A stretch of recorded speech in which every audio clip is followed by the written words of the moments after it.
vraie joie d'accueillir notre frère Michel Pelletier, pasteur Michel Pelletier, qui a été un instrument entre les mains de Dieu pour cette église, pour la ville de Brest. Il est venu plus jeune, il y a 55 ans. Il y a 55 ans, il est venu ici par une conduite de Dieu, une église qui était toute petite, et un des frères sur qui il s'appuyait, il décède. Et là, il va le voir à l'hôpital. Avant, bien sûr, qu'il décède. Il est là devant et il dit « Seigneur, un frère que j'avais et sur qui je pouvais m'appuyer, qui vient de partir. » Et là, le frère se lève, le frère Kaenek, une résurrection. On l'a appelé le ressuscité de l'hôpital Morvan, de Ponchelet. Et Dieu ensuite a fait grâce, Dieu a permis que les portes s'ouvrent, qu'ils achètent ce local, enfin, une vraie bénédiction. Et c'est un honneur pour l'Église de le recevoir. Alors, accueillons-le chaleureusement. On te laisse toute la place, Michel.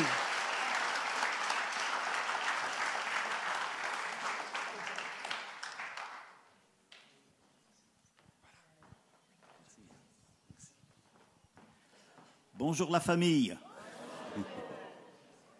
Merci à votre pasteur, Philippe, et à son épouse aussi, Stéphanie, pour leur invitation.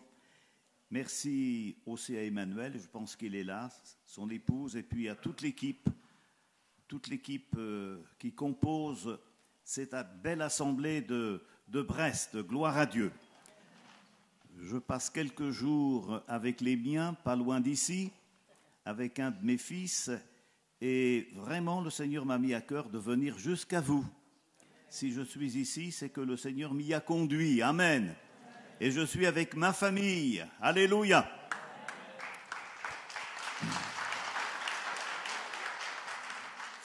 Alors, je vous salue aussi de la part de ma grande famille, parce que j'ai une très grande famille. J'ai, tenez-vous bien, 1600 enfants. Wow! Eh oui. C'est une histoire qui a commencé il y a quelques décades d'années. J'ai répondu à l'appel d'un collègue qui se nommait Clément Le Cossec. J'ai répondu à son appel et je suis allé en Inde. Et là, eh bien, j'ai pris le virus des enfants de l'Inde, mais pas de n'importe quel enfant.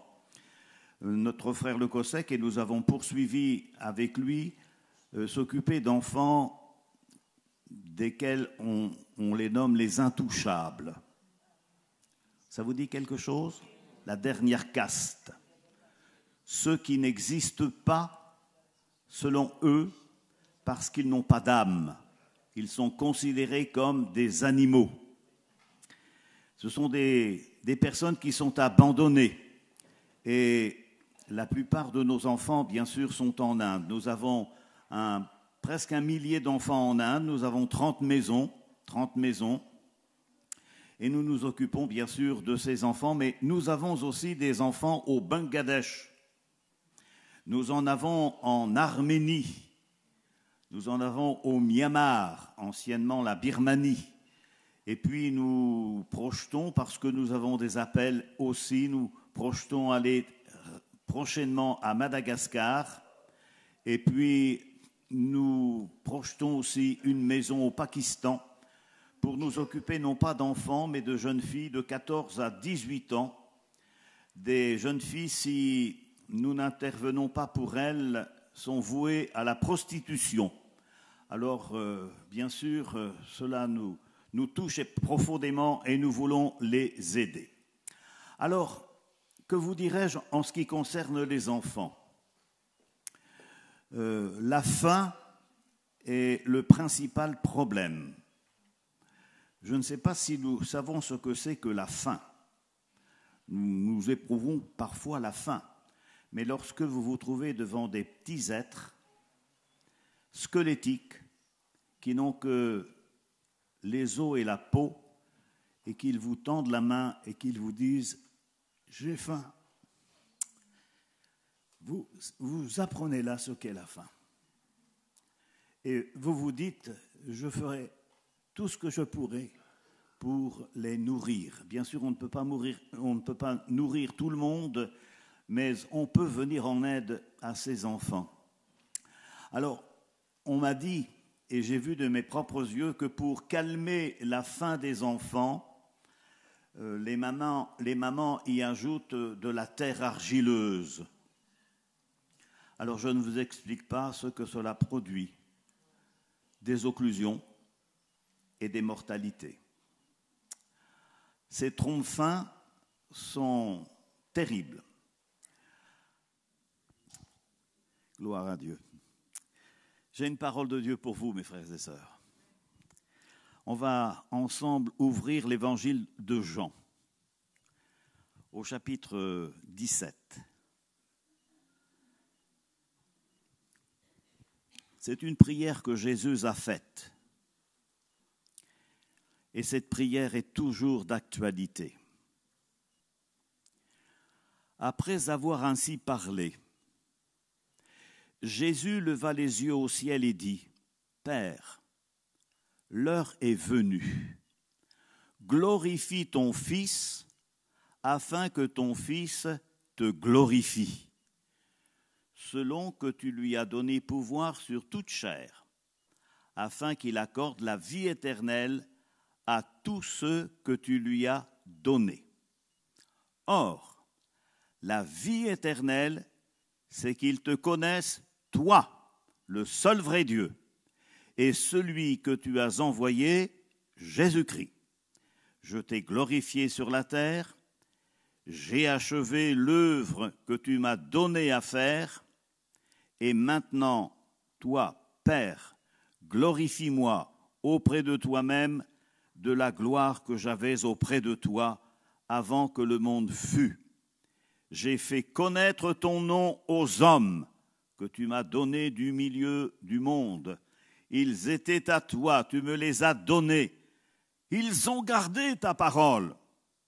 Maintenant, ils ont connu que tout ce que tu m'as donné vient de toi. Car je leur ai donné les paroles que tu m'as données. Ils les ont reçues et ils ont vraiment connu que je suis sorti de toi. Ils ont cru que tu m'as envoyé. C'est pour eux que je prie. Je ne prie pas pour le monde, mais pour ceux que tu m'as donnés, parce qu'ils sont à toi. Et tout ce qui est à moi est à toi. Et tout ce qui est à toi est à moi. Et je suis glorifié en eux.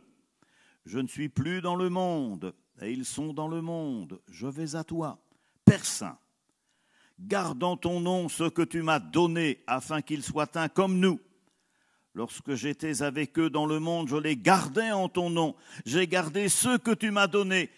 Et aucun d'eux ne s'est perdu, sinon le fils de perdition, afin que l'écriture fût accomplie. Et maintenant, je vais à toi. Et je dis ces choses dans le monde, afin qu'ils aient en eux ma joie parfaite. Je leur ai donné ta parole, et le monde les a haïs, parce qu'ils ne sont pas du monde, comme moi je ne suis pas du monde. Je ne te prie pas de les ôter du monde, mais de les préserver du mal. Ils ne sont pas du monde, comme moi je ne suis pas du monde. Sanctifie-les par ta vérité, ta parole est la vérité. Amen.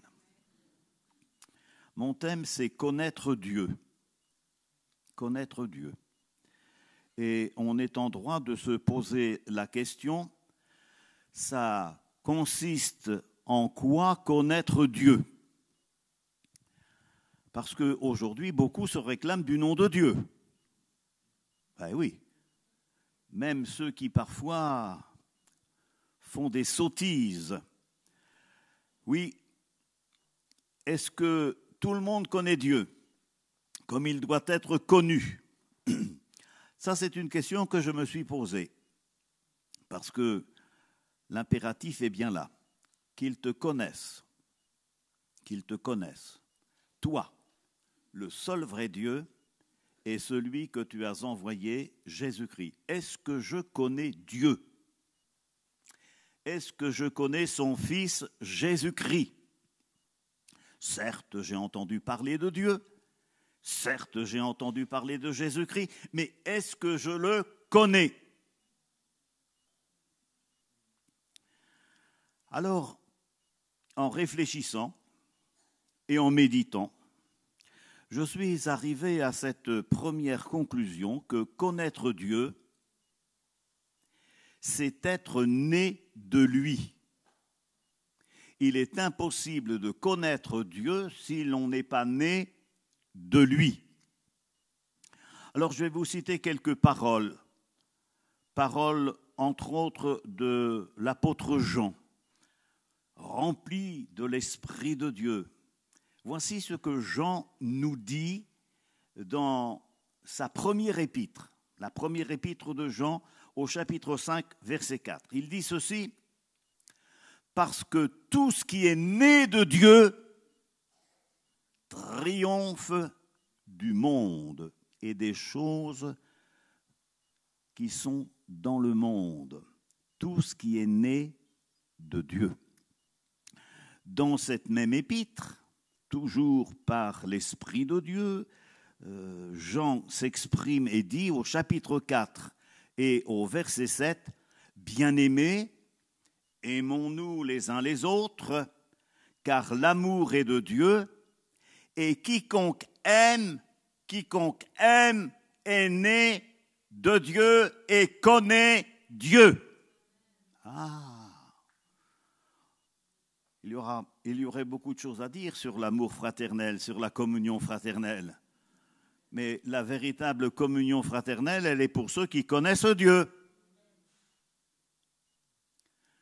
L'amour est le signe de la vraie connaissance de Dieu, car Dieu est amour.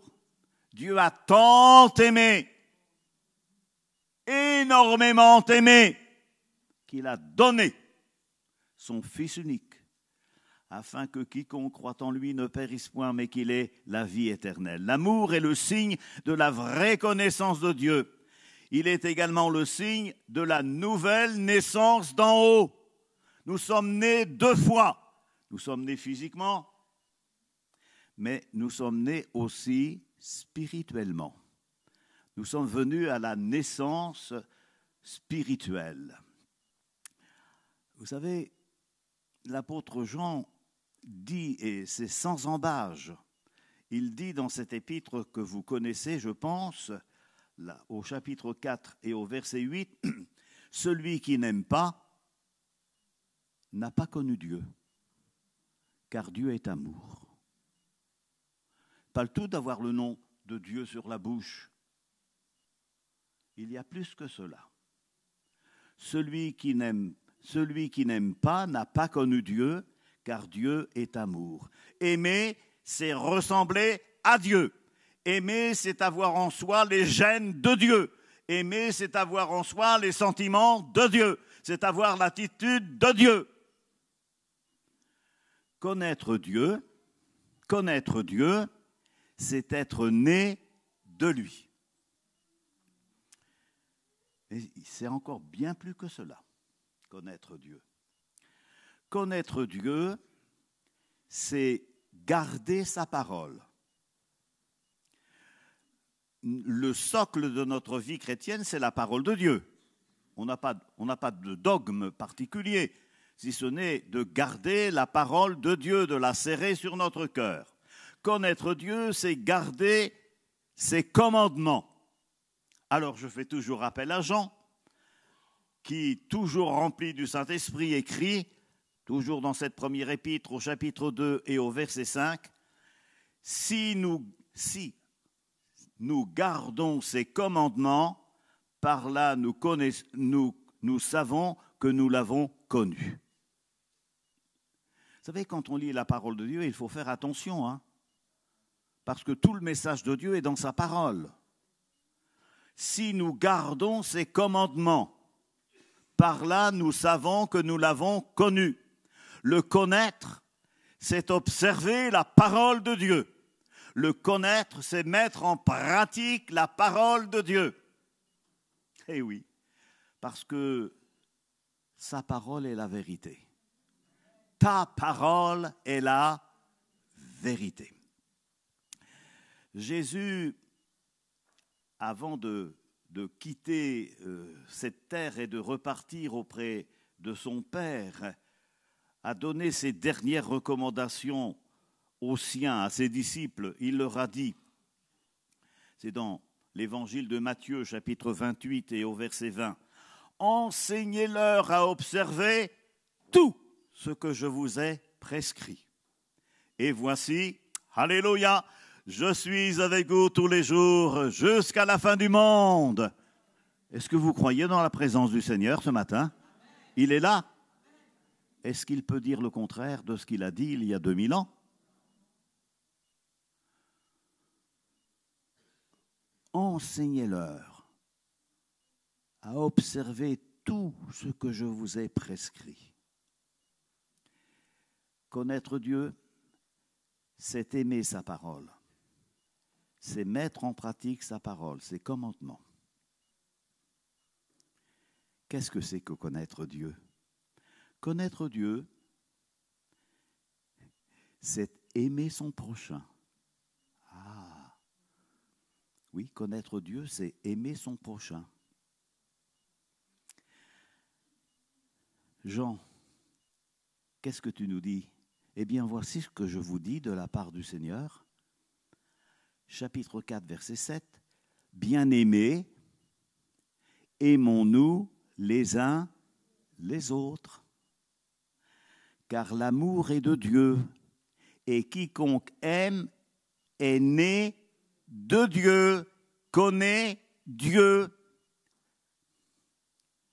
Celui qui n'aime pas, celui qui est indifférent, n'a pas connu Dieu, car Dieu est amour. Amen. Mais votre amen, il est asthmatique, là.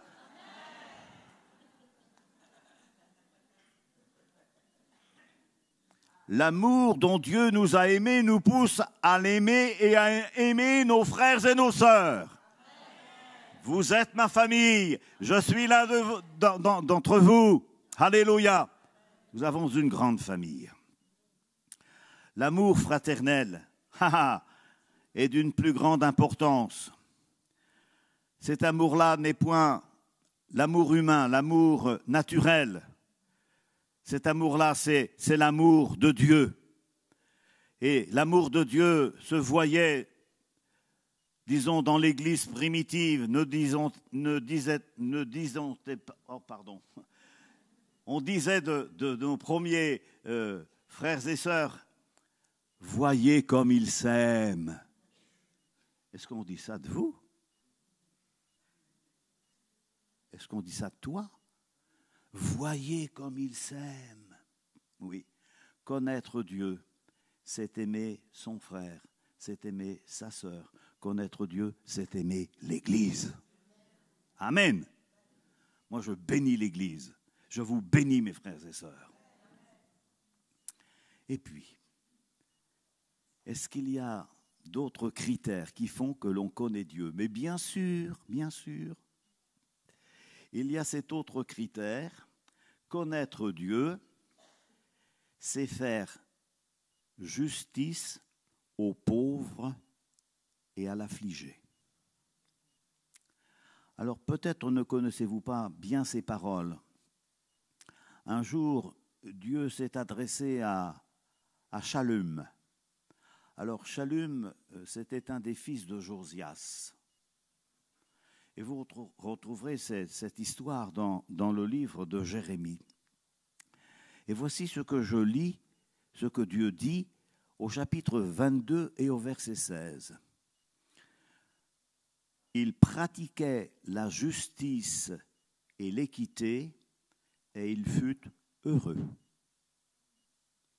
Il jugeait la cause du pauvre et de l'indigent, et il fut heureux.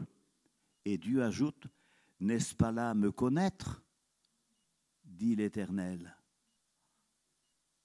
Je relis. Il pratiquait la justice et l'équité, et il fut heureux, parce que béni de Dieu. Il jugeait la cause du pauvre et de l'indigent, et il fut heureux. N'est-ce pas là me connaître, dit Dieu. Quelle grandeur de cœur. Alors cela m'a amené à creuser cette pensée de Dieu. Et je suis allé dans 2 livres, dans le livre des Proverbes et puis dans le livre de Job. Et dans le livre des Proverbes, j'ai trouvé ceci, au chapitre 29 et au verset 7. Le juste connaît la cause des pauvres, mais le méchant ne comprend pas la science. Le juste connaît la cause des pauvres. Et Job qui était un croyant, un homme de Dieu, un homme de l'intimité de Dieu, de la communion avec Dieu. Job dit dans le chapitre 29 de son livre et au verset 12, « Je sauvai le pauvre qui implorait du secours et l'orphelin qui manquait d'appui. » Quand ces textes sont revenus sur mon cœur, j'en ai été ému jusqu'aux larmes. Et je me suis dit, et j'ai fait cette prière, « Seigneur, permette que je te connaisse infiniment mieux. » Connaître Dieu, qu'il te connaisse, connaître Dieu, connaître Jésus. Je garderai encore quelques minutes. J'ai au moins 2 choses importantes à vous dire. Connaître Dieu, c'est être soi-même mis à part, c'est se mettre à part, se sanctifier comme vous l'avez chanté. Connaître Dieu, c'est être sanctifié, c'est être purifié des souillures du monde. Le prophète Ésaïe dit ceci au chapitre 11 et au verset 9, « Il ne se fera ni tort ni dommage sur ma montagne sainte, car la terre sera remplie de la connaissance de l'Éternel. » La montagne sainte ici, c'est la résidence d'Israël converti. Mais c'est aussi la victoire de la sainteté dans l'Église de Jésus-Christ. Vous savez que le Seigneur nous dit dans sa parole ceci, et il faut l'entendre, il faut l'écouter, il faut recevoir cela. Il nous dit, par exemple, dans le livre, au travers du livre du Lévitique, chapitre 20, verset 26, « Vous serez saints, car je suis saint. » Ce ne serait pas différent de moi. Hein? Vous serez saints, car je suis saint. Moi, l'Éternel, je vous ai séparés des peuples, afin que vous soyez à moi. Eh bien, l'apôtre Pierre a repris cela. Notre frère Pierre, le disciple Pierre, a repris cela. C'était un de ses sermons, une de ses prêches.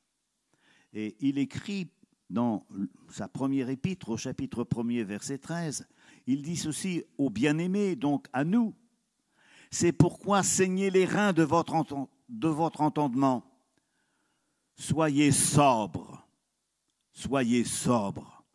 Ayez une entière espérance dans la grâce qui vous sera apportée lorsque Jésus-Christ apparaîtra comme des enfants obéissants. Comme des enfants obéissants. Ne vous conformez pas aux convoitises que vous aviez autrefois quand vous étiez dans l'ignorance. Mais puisque celui qui vous a appelé est saint, soyez saints dans toute votre conduite, selon qu'il est écrit, vous serez saints, car je suis saint. Qu'ils te connaissent, toi, le seul vrai Dieu, et celui que tu as envoyé, Jésus-Christ. Connaître Dieu, c'est la vie éternelle. Connaître Dieu, c'est la vie éternelle. La vie éternelle sans la foi en Dieu et son Fils n'est pas possible. Je fais, maintenant que je n'ai plus de charge d'église, je ne fais que visiter, je fais de l'aumônerie. Je fais de l'aumônerie, mais je vais disons dans les hôpitaux, là où je suis demandé, puis quelquefois là aussi où je ne suis pas demandé, je fais de l'aumônerie. Quand quelqu'un m'a fait demander et que il y a du monde, c'est une pièce commune, il y a plusieurs personnes, je m'arrange toujours de parler assez fort pour que les autres aussi entendent.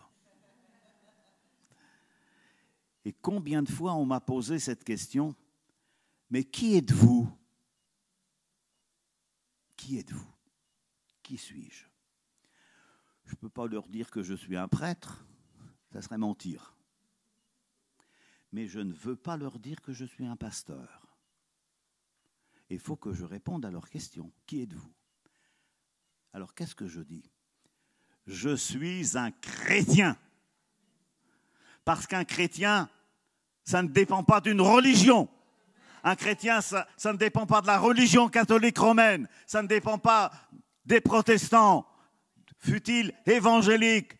Un chrétien, ça dépend de la parole de Dieu. Un chrétien, ça dépend du Seigneur. Alléluia.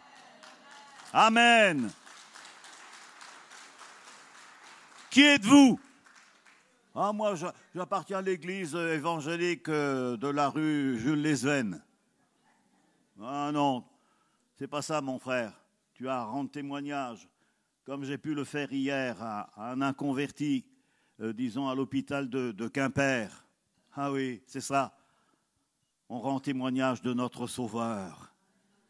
Qu'ils te connaissent, toi, non pas mon église ni ma religion, mais qu'ils te connaissent, toi, et Jésus-Christ. Ça, c'est la vie éternelle. Alléluia. Jean écrit ceci, chapitre 5, verset 29. Nous savons aussi que le Fils de Dieu est venu et qu'il nous a donné l'intelligence pour connaître le véritable. Et nous sommes dans le véritable, en son Fils Jésus-Christ. C'est lui le Dieu véritable et la vie éternelle. Amen. Le véritable, c'est Jésus. Jésus le Sauveur. Et puis, on en a besoin. Jésus le médiateur, qui prie pour nous. Et puis, on en a aussi besoin de Jésus l'avocat, qui plaide pour nous. Je termine avec Pierre, dans sa seconde lettre. Chapitre 1er, verset 3. Que la grâce et la paix vous soient multipliées par la connaissance de Dieu et de Jésus-Christ notre Seigneur, comme sa divine puissance nous a donné tout ce qui contribue à la vie et à la piété, au moyen de la connaissance de celui qui nous a appelés par sa propre gloire et sa vertu. Béni soit le Seigneur.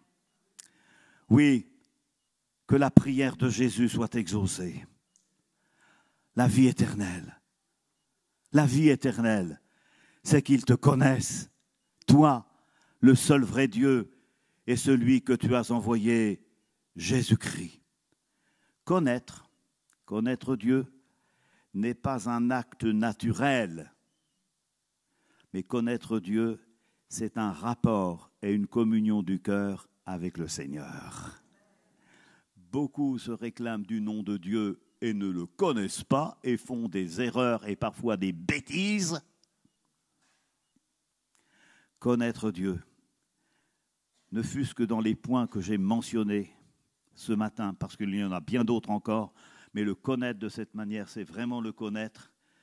Je rends grâce à Dieu de ce que nous sommes des enfants de Dieu. Amen. Notre Père est là-haut, mais il est au milieu de nous et nous voit ce matin. C'est lui qui nous a rassemblés, que son nom soit béni. Qu'il te connaisse, toi, Père, qu'il te connaisse et que tu connaisses et qu'il connaisse aussi Jésus-Christ, le Sauveur, le Seigneur. Que le nom du Seigneur soit béni. Amen, amen. Que Dieu nous bénisse ce matin. Avant toute chose, nous sommes des enfants de Dieu. Amen. Et ce sont les enfants de Dieu qui rendent grâce ce matin et bénissent le Seigneur. On peut prier? Amen. Alléluia. Seigneur, nous te louons, nous te bénissons de ce que, Seigneur, nous sommes appelés enfants de Dieu. Nous le sommes devenus le jour où nous avons rencontré et accepté Jésus comme notre Sauveur. Jésus nous a fait passer des ténèbres à la lumière, de la mort à la vie. Oh, béni soit le Seigneur pour la vie nouvelle. Alléluia. Si quelqu'un est en lui, il est une nouvelle créature. Les choses anciennes sont passées. Voici toutes choses sont devenues nouvelles.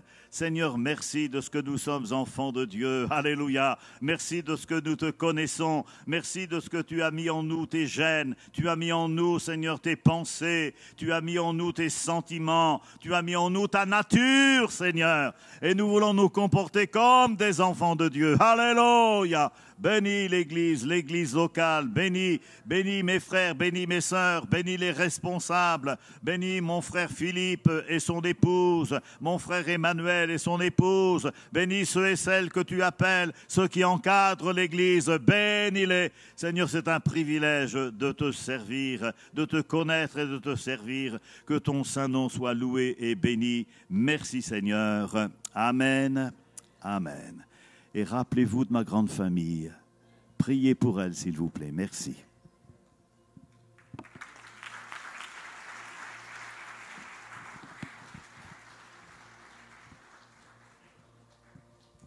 Gloire à Dieu. Alléluia. Que Dieu vous bénisse. Bel été à tous et à toutes. Si vous avez besoin de prière, n'hésitez pas, si vous voulez connaître un petit peu plus le Seigneur, que vous avez besoin de prière.